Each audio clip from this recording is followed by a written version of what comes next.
welcome to this week's episode of the Real Politik. It was a big news week. After 10 years of silence, Rahul Gandhi decided to break his silence, and when he did, he chose Times Now to give an interview. He spoke to Times Now's editor-in-chief Arnab Goswami. Apart from the questions that he answered, the several that he left unanswered have stirred up a debate that has gone on for several days after the interview. And really, the thing I see is the telecom revolution. For the first time in 10 years, Rahul Gandhi has broken his silence in a detailed interview to Times Now's editor-in-chief Arnab Goswami. When he spoke, he answered several questions on the riots of 1984. Did the Sikh riots take place in Delhi? Absolutely. Were they completely wrong? Absolutely. Were congressmen involved? Did innocent people die? Absolutely. Were congressmen involved? Some congressmen probably were involved. But has justice been delivered to them? There is a legal process through which they have gone. You admit some congressmen were probably involved? Some congressmen have been punished for it. On the difference in philosophies with Narendra Modi. The BJP has a prime ministerial candidate. The BJP believes in concentration of power in the hands of one person. I fundamentally disagree with that. I believe in democracy. I believe in opening up the system. I believe in the RTI. I believe in giving power to our people. We have fundamentally different philosophy. And on alliance partners. Our alliance in Bihar is with a political party with an idea. It is not with an individual. We're making an alliance, and it's not certain that we are going to make an alliance. We are in the process of talking to people, and our alliance is with an idea, with a party. But it is the dynasty versus the humble chaiwala origins that are the big contrast between Rahul Gandhi and Modi. I didn't choose to be born in this family. I didn't sign up and say, listen, I'd like to be born in this family. It happened. I am absolutely against the concept of dynasty. Anybody who knows me knows that, understands that, right? But you're not going to wish away dynasty in a closed system. Has Rahul Gandhi come into his own a year after he was declared the vice president of the Congress party, or has the debate between him and Modi sharpened up more than ever before? Is Rahul Gandhi now, after breaking his silence after 10 years, is he better positioned today to take on Narendra Modi in the fight of 2014? That's the big question that we are asking today. And joining me on this discussion is Sanjay Jha, spokesperson of the Congress. And of course, joining us from the BJP is Sudhanshu Trivedi, BJP spokesperson. My first question goes to you, Mr. Sanjay Jha. The question of the riots track record of Narendra Modi that you really carried on debating for so long, is that question settled now, the riot versus riot debate between Rahul Gandhi and Narendra Modi, now that this entire 1984 admission has come from Rahul Gandhi, where he has admitted that there could have been the involvement of some Congress leaders in the 84 riots? Navika, I think Mr. Rahul Gandhi took the bull by the horns. He sat for a long interview with Times Now with Arnab, and every question that Arnab asked, he actually addressed all of them.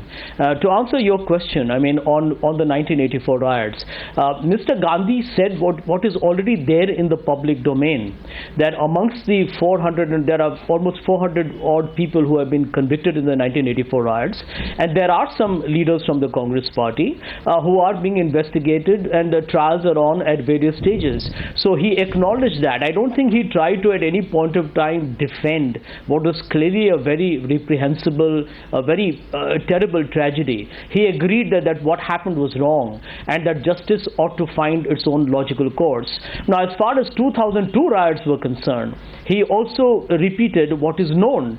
The fact, and I was surprised how Arnab kept saying it was a clean chit. It's not a clean chit, and I'll tell you why. And it's important that you need to address that for all the viewers of your program. The SIT said in its verdict that there was not enough prosecutable evidence against Mr. Modi.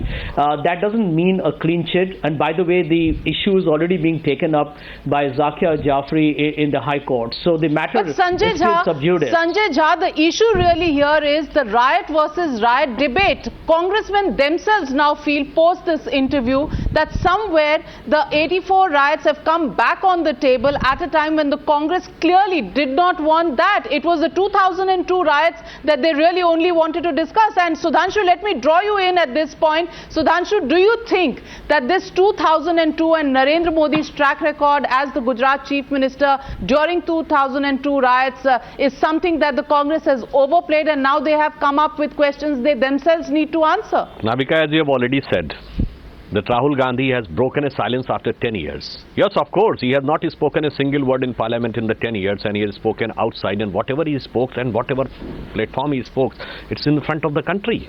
He sometimes speaks in press conferences and creates a humiliation for their own government, whether it is the central government or the Maharashtra government.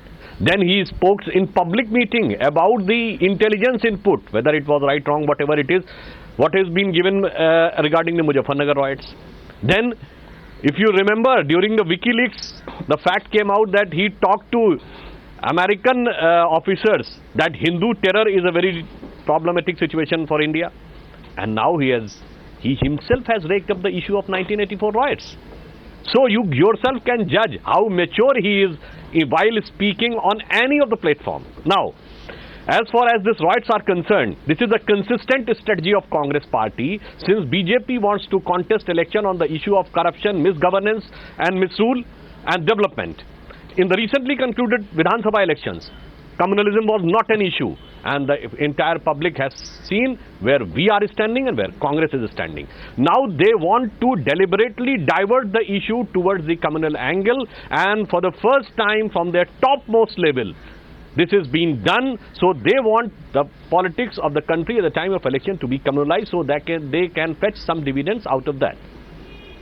Do you think that Narendra Modi's record, as Sanjay Jha points out, has more to answer for, and that in Delhi everything was fine? Sanjay Jha, you clearly have forgotten the fact that even the president, who was a Sikh at that time, tried to get in touch with the Home Minister, with the Prime Minister. Nobody took the president's calls at that point in time. The army wasn't called out for three days in 1984. There are several issues that go against the Congress. But Sudhanshu, do you think that the record of the BJP still leaves a lot of room for question than the record of the Congress on the issue of the handling of riots? In this context, I would like to put certain facts which are irrefutable. In 2002, Gujarat riots, there were 199 people killed in police firing. And in 1984 riots, not even a single person was killed in police firing. Not now. In 2002 riots, I am not trying to name the communities, but since the Home Ministry for the first time has issued the name of victims in Muzaffarnagar riots by their religion, in 2002 riots, out of around 1200 people died, around 250 were Hindus and 850 were Muslims. And in 1984 riots, around 3800 people died and 100% of one community. Then you are saying that the government was responsible, and that too happening in the central government. And after that, the Prime Minister was saying that a bada ped girta hai to dharti hilti hai. Now, as Mr. Sanjay Jha said, that the most honest statement given by Mr. Rahul Gandhi was that his blood boils. Yes, of course, his blood boils on this issue. And his mother weeps on the issue of Batal House encounter as per the words of Mr. Salman Khurshid. But I have never seen their blood boiling for those soldiers who have laid down their life, and those heads have been cut down and they were beheaded by the Pakistani army. Let's not personalize this. No, Mr. there is no Sudhanshu question of personalizing. Their leader uses to visit the villages in Azamgarh district of those who are alleged in terrorist activities. And their senior most leader weeps for that, but not even a single sentiment for those who have laid down their life for the country. This clearly shows that you are going with the communal politics for the sake of vote bank, not for the national interest. This is my allegation. And as far as BJP is So what concerned, you're 3 of our leaders basically have on went to both village sides- of those soldiers. Our present President, Mr. Rajnath Singh, former President Nitin Gadkari, and leader of the opposition in Lok Sabha, Srimati Sushma Swaraj. 3 leaders visited to those villages. Name a single leader of Congress party who has visited a leader of those soldiers. On both sides, and that brings me to my next question. On both sides, there is an attempt to make this a communal versus secularism debate. The question here is really, in this communal versus secular divide that you're talking about, who has the greater drawing power as far as alliance partners are concerned? Is it Rahul Gandhi or is it Narendra Modi? Sanjay Jha, already we are seeing in the last few days there have been alliance troubles that have been coming out, whether it is the National Conference in Jammu and Kashmir, it's on a war path with the Congress party. Also reports of Omar Abdullah wanting to step down because he's not getting along with the Congress partnership in the state. We're hearing about Sharad Pawar. He's meeting with Narendra Modi. Even if it's informal meeting, the fact is that Sharad Pawar and his party, the NCP, clearly pointing out that there is no communication between the Congress and the NCP, and several issues of alliance partnership are pending agreement. So clearly, alliance partnership, which was something of a trump card that the Congress had in its hand, somewhere down the line, is it again coming up for a big question under the leadership of Rahul Gandhi? Navika, the truth is, if you look at, the fact that today the NDA, which once had over 20 partners, is now just having, besides 2 other identity-based political parties like the Shiv Sena or the SAD in Punjab, they really don't have any partners because, I'm sure everybody is distinctly uncomfortable, not just because of Mr. Modi's very checkered track record, but also the fact that, you have Mr. Amit Shah, very controversial figures there really, who are part of the BJP's campaign. And truly there is a message that I think the BJP sends when Mr. Gandhi talked about the concentration of power in the hands of one individual. I mean, it that today the BJP has ceased to exist. But then why are you having alliance trouble, Mr. We are not. Let me tell you today, if you look at the reality, it's the RSS which is really fighting the election, and they have put a person who is really a manifestation of polarization politics. You're not answering the question. Trinamool Congress walked out on you. The Trinamool Congress has walked out on you. The DMK has walked out on you. The National Conference is not happy with you. The NCP is also not happy with the way the coalition is being run. You're talking about the BJP. I want to know from you, how is the Congress managing its alliance partners? I think the Congress, as a Congress party, if you look at even the Trinamool, for example, there may be certain issues of a policy where, they were unhappy with it. Even the DMK had reservations about the issue on Sri Lanka. Now, you can have issue-based differences, but that does not mean that there's a fundamental, what I call as the principles behind the party remain solid. And that's where the Congress is a gluing factor for India. That's why we are a pan-Indian party, not just present in a certain pocket of India like the BJP. You look at why JDU, which was a partner with them in Bihar, walked out. They walked out with a simple message, which was not just JDU. But you're not aligned with JDU either. We are not. But the JDU is not aligned with you either. You are looking at the RJD, which has a corruption record. There has been a conviction of Lalu Prasad, but you're looking at RJD as a possible alliance partner. Sudhanshu, let me draw you in here. Who has the bigger challenge, Narendra Modi in attracting alliance partners, or do you think the Congress is also showing signs of same alliance trouble? For making a consistent alliance, the issue of communalism is a facade, in my opinion, because in 1996 we were 161, not even a single party came to us, but in 1998 Lok Sabha election, when we again got 182 seats, then and 1999 afterwards 27 parties came to us. We were the same, the leadership was same. So nothing changed. The second factor is the governance and your political ability to keep the flocks together. I would like to remind that it was the BJP which led the first coalition government in the history of India for full term under the leadership of Atal Bihari Vajpayee. Even in the states, if you go by the multiple coalition, it was the BJP which ran the successful full term of coalition government in the state of Uttar Pradesh from 1997 to 2002. So BJP is having the capability to take the things along together, and whatever was the circumstances, we have not ditched any of our ally.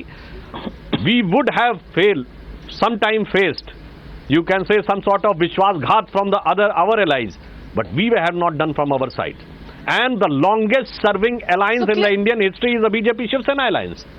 So you cannot say, and our alliance with JDU continued for 17 years. Unfortunately, JDU has misjudged the situation, which is evident from the electoral surveys which are coming in.